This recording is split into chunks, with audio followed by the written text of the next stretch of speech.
unless accompanied by your grace. After all, nature's gifts are common to all human beings, both good and bad. But grace, or your love, is given only to the elect, and those who are marked are made worthy to attain the kingdom of heaven. So excellent is this grace that no other gift, whether it be prophecy, the working of miracles, or the highest and most sublime contemplation, is worth anything without it. Not even faith and hope or any other virtue are acceptable to you without charity and grace. O blessed grace that makes the poor in spirit rich in virtue, and makes those who are endowed with worldly goods humble of heart. Come and descend into my soul and fill me with your consolation, lest my soul faint because of its own weariness and dryness. I beseech you, O Lord, that I may find favor in your sight, for this favor of your grace is sufficient for me. Even though I lack those gifts which nature desires, I will have nothing to fear from trials and tribulations so long as your grace is with me. It is my strength, my counsel, and my help, more powerful than all of my enemies and wiser than all the worldly wise. Your grace is a teacher of truth, the master of discipline. It brings light to the heart and solace in affliction. It banishes sorrow, dispels fear, nourishes our devotion, and moves us to tears of repentance. What am I without it but a withered tree, a bit of dry timber, to be cast into the fire? Grant, therefore, O Lord, that your grace always go before me and be ever at my back, keeping me ever intent upon good works to be done.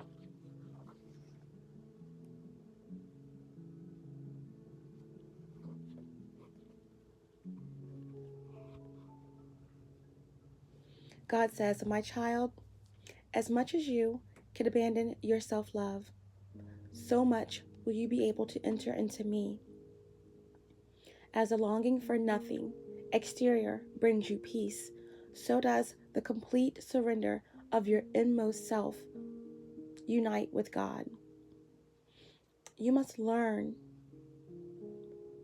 perfect reunification of your will to mine without contradiction or complaint. Follow me. I am the way and the truth and the light. Without the way, no human being can go.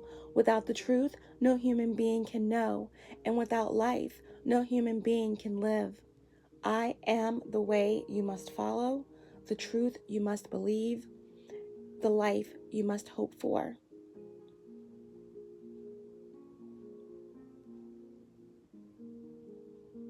I am the way secure from danger, the truth that cannot deceive, and the life that will never end.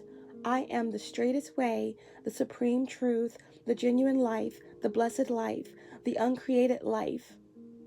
If you keep to my way, you will know the truth, and the truth will deliver you, and you will possess everlasting life.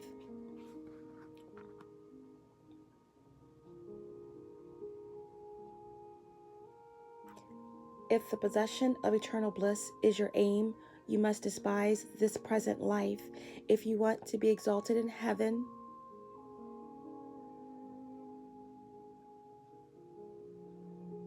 eternal ascension, humble yourself on earth.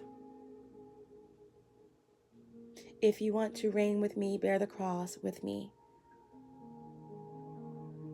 But none but the servants of the cross will find the way of blessedness and everlasting life.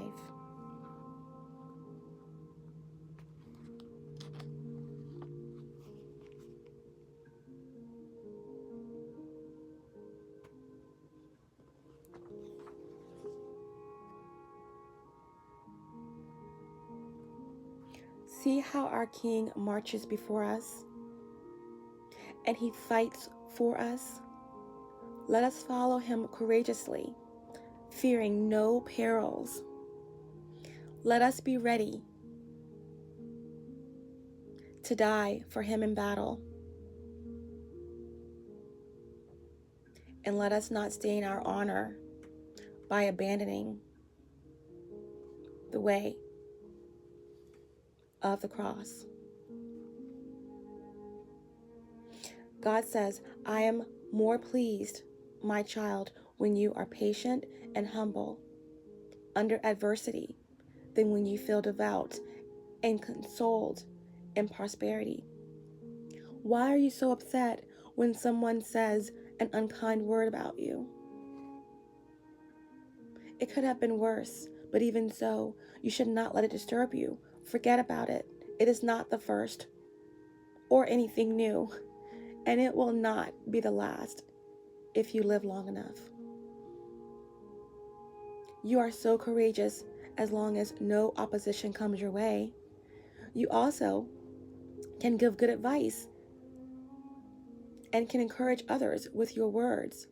But when some unexpected trouble turns upon your own doorstep, your good advice and moral support fail you. Think over your great frailty, which you often experience in such trifling difficulties. Yet, it is for your spiritual help that these and similar things are permitted to happen to you. Resolve in your heart to do the best you can. Then, when trials come your way, do not be downcast and do not go over and over them in your heart. If you cannot manage a smile, at least bear them with patience. Moreover, even though you feel indignant in your heart, control yourself and do not permit any inordinate word to escape your lips, lest you scandalize the weak. In this way, your indignation will soon calm down and grace will soon return to soothe your hurting feelings. I still live and am always ready to help and comfort you even more than before.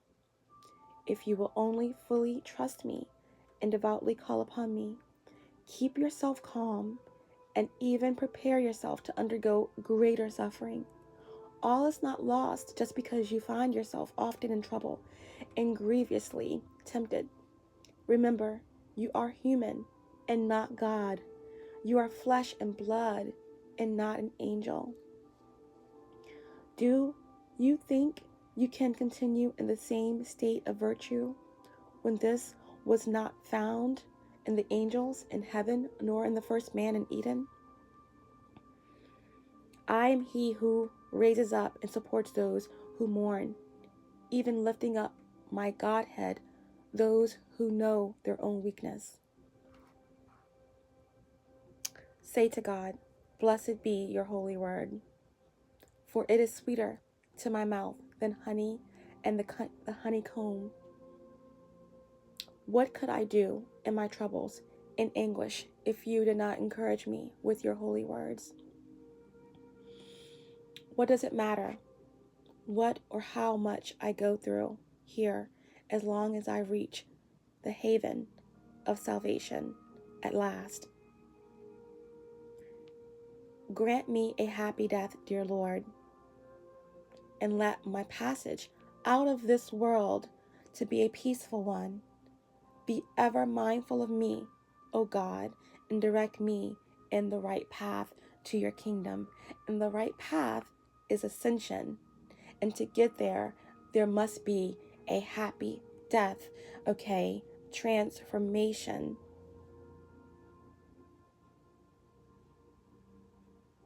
Pluto energy, okay? Revolt. the great division. A happy death means to transform and to release. Whether it's a physical death or a spiritual death, it's letting go and letting God take the reins so that you can have that passage toward peace. So that is why this message was so important. It's about dealing with the separation energy, and it's about releasing oneself from attachments to material gain, to material assets, and even to people, especially those who are not willing to allow this death process to occur.